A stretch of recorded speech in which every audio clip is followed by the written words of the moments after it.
Coucou mes chers amis, ici c'est Olga, votre maître en Feng Shui et Bazi personnel. J'espère que vous allez bien. On continue de parler au sujet de coque métallique du mois de septembre 2023 selon astrologie chinoise Bazi, selon Feng Shui, l'art pour harmoniser nos logements et aussi métaphysique en général parce que je donne ici sur ma chaîne pas mal de choses intéressantes et qui sont pratiques à utiliser justement pour améliorer notre vie, harmoniser notre vie, attirer plus de chance et se protéger des choses négatives qu'on peut justement recevoir au niveau de l'énergie qui sont en constant changement autour de nous. Et donc, c'est le Feng Shui, c'est un art ancien qui étudie tous ces changements, mais aussi Bazi, l'astrologie chinoise, qui étudie les changements énergétiques et temporaires et selon votre carte natale.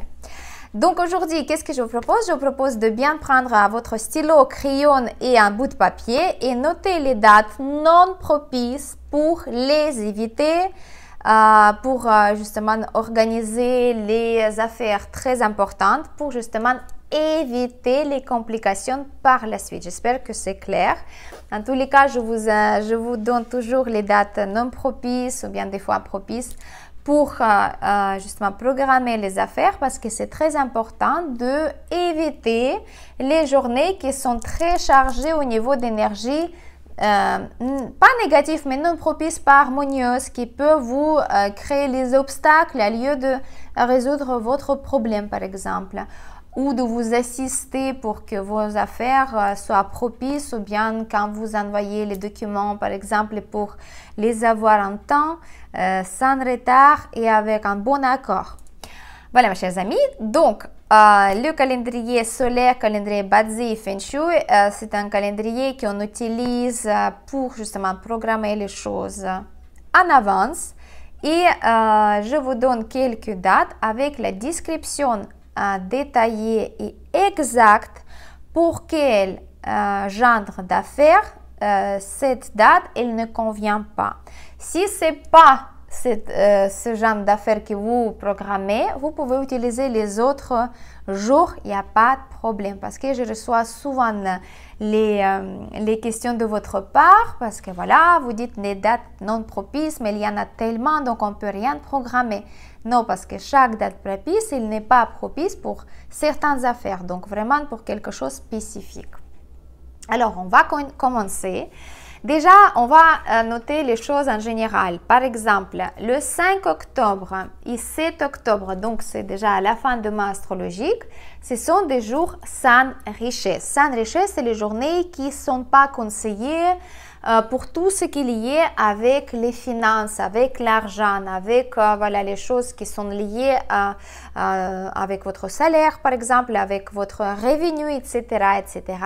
Donc, il n'est pas conseillé de programmer les affaires qui sont, par exemple, liées avec les investissements, donc avec l'argent, ou bien avec les grands achats, par exemple, appartement, voiture, quelque chose vraiment grand et très coûteux. Donc, évitez 5 octobre et 7 octobre pour ne pas justement avoir les choses négatives. Mais aussi, ne prenez pas le crédit, n'empruntez, ne donnez pas l'argent et donc ne pas investir l'argent en quelque chose. Donc, évitez ces dates-là et puis ça va bien se passer. N'oublions pas, mes chers amis, que Feng Shui et Bazi, ce sont des sciences métaphysiques, mais respectent aussi les autres branches au niveau d'astrologie. Et on sait que à partir du 23 août, on a le Mercure qui a commencé d'être rétrograde et ça va durer jusqu'à 15 septembre. Donc, on est d'accord ensemble avec toutes les sciences, toutes les astrologies, que pendant la période de Mercure rétrograde, il n'est pas conseillé de commencer quelque chose de nouveau, mais plutôt finaliser les affaires qui sont déjà commencées avant le 23 août, par exemple. Oui, on peut aussi conseiller de ne pas acheter, par exemple, l'électroménager, parce que pendant la période de Mercure rétrograde, il est souvent arriver que quelque chose quand vous achetez, ça va tomber en panne, il y aura plus de soucis à gérer, même si vous avez les garanties, il faut revenir, trouver le temps, donc trouver le papier, etc. etc. Donc, il vaut mieux éviter d'acheter quelque chose pour ne pas perdre le temps, pour ne pas perdre l'argent.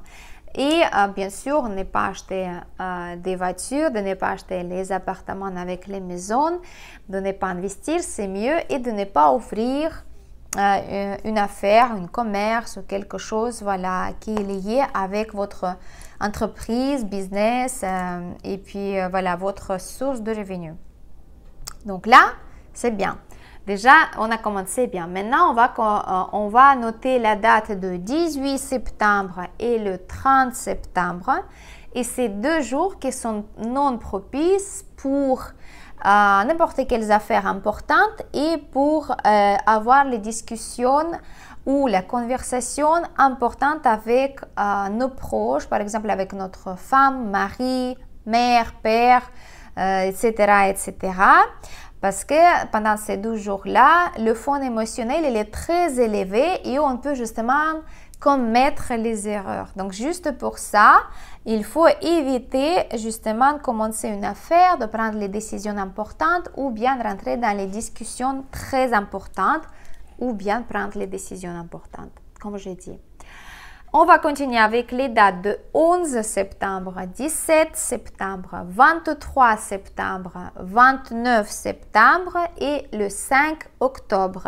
Ce sont des jours qui ne conviennent pas pour les voyages ou bien pour envoyer ou donner ou présenter les documents très importants pour une signature ou un accord important. Donc, par exemple, chez un banquier, chez un notaire, je ne sais pas, un dossier à l'école, à l'université, je ne sais pas. Évitez ces jours-là pour justement envoyer vos documents pour la signature parce que justement, pendant ces jours-là, tout ce qu'il y a avec les documents, ça peut poser les problèmes. Donc, les documents peuvent être signés pas correctement, ou bien il manquera quelque chose, ou bien elles peuvent être perdues, etc., etc. Donc, de ne pas recommencer les choses, vaut mieux éviter ces jours-là que pour ça, d'accord? Donc, ne pas commencer un voyage pour aller loin et pour ne pas envoyer les documents pour la signature ou bien présenter à quelqu'un les documents pour la signature. Si vous n'avez pas de possibilité de changer la date, donc 10 fois vous vérifiez tout et puis après, quand vous êtes sûr que c'est vraiment bien, là ça va.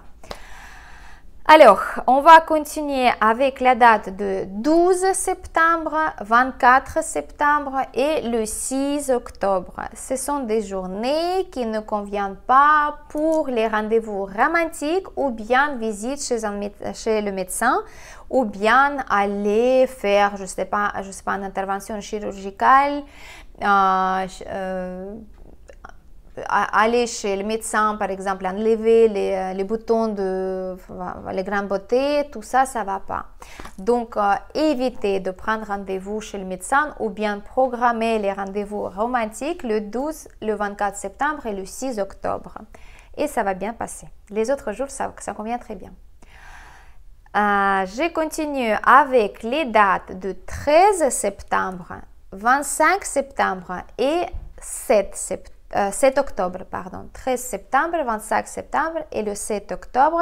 Ce sont des journées qui ne conviennent pas pour signature de documents ou bien pour commencer les affaires qui ont un temps de réalisation très court, d'accord? Donc, c'est quelque chose que vous commencez, vous devez avoir la réponse, par exemple, avant la date exacte, ou bien vous devez finaliser vos travaux avant la date exacte. Donc, ça, c'est pas bien de commencer ça ces jours-là. Et on va finaliser notre pronostic avec les dates non propices, donc 19 septembre et le 1er octobre. Ce sont des journées qui ne conviennent pas pour les signatures de documents, pour les affaires qui ont un temps de réalisation très grande. Par exemple, signature pour acte de mariage. Donc, le mariage, on aimerait bien que ça dure longtemps. Donc, si vous faites ça le 1er octobre, il y a le risque que le mariage ne va pas durer parce que vous avez signé les documents pour le mariage et vous aimeriez bien que ça dure longtemps. Donc, une affaire qui doit durer longtemps, ça ne convient pas. J'espère que c'est clair. Et par exemple aussi la construction d'une maison. Donc la signature chez un architecte avec le projet de votre belle maison que vous aimeriez bien construire. Donc c'est quelque chose qui ne dure pas pendant 2 mois, donc ça dure quand même pendant longtemps.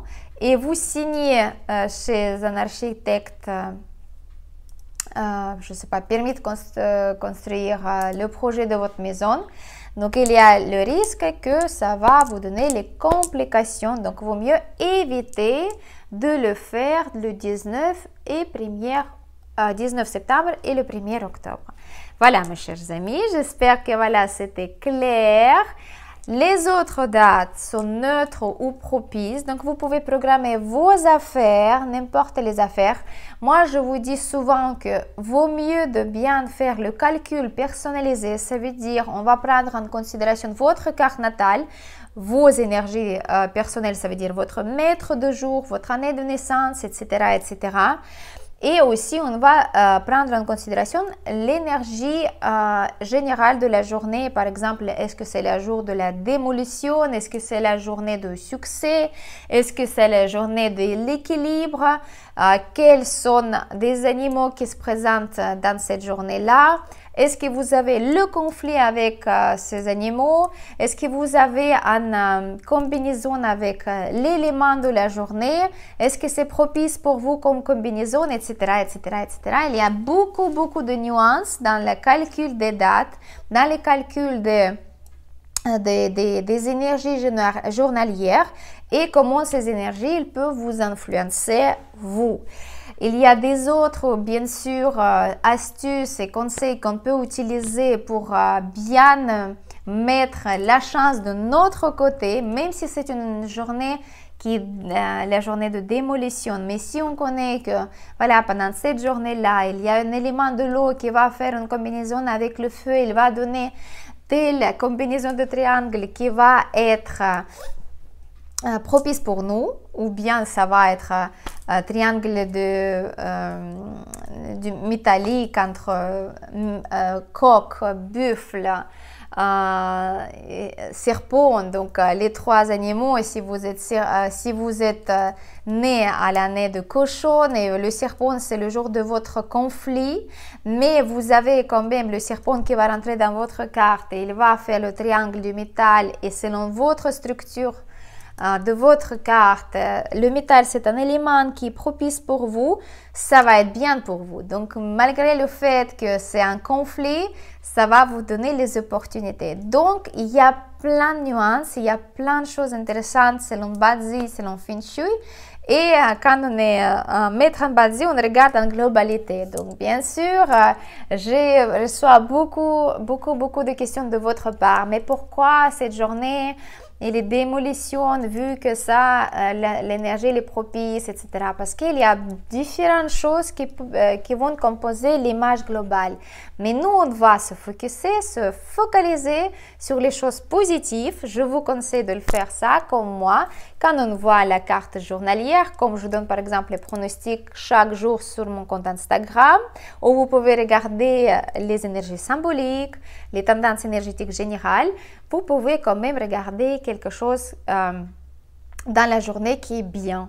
Et vous pouvez justement se focuser sur cette énergie qui est bien et la faire grandir pendant cette journée-là.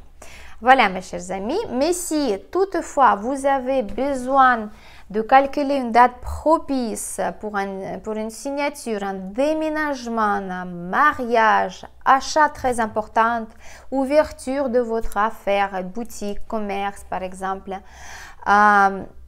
c'est bien de calculer une date propice. Ça, c'est très important. Comme ça, les énergies ils vont vous être favorables. Ils vont vous accompagner dans votre affaire et l'affaire, elle va avoir le succès à la fin. Voilà, donc n'hésitez pas, si vous avez besoin de moi, écrivez dans le lien que je vous donne dans la description avec vos questions, je serai ravie de vous répondre.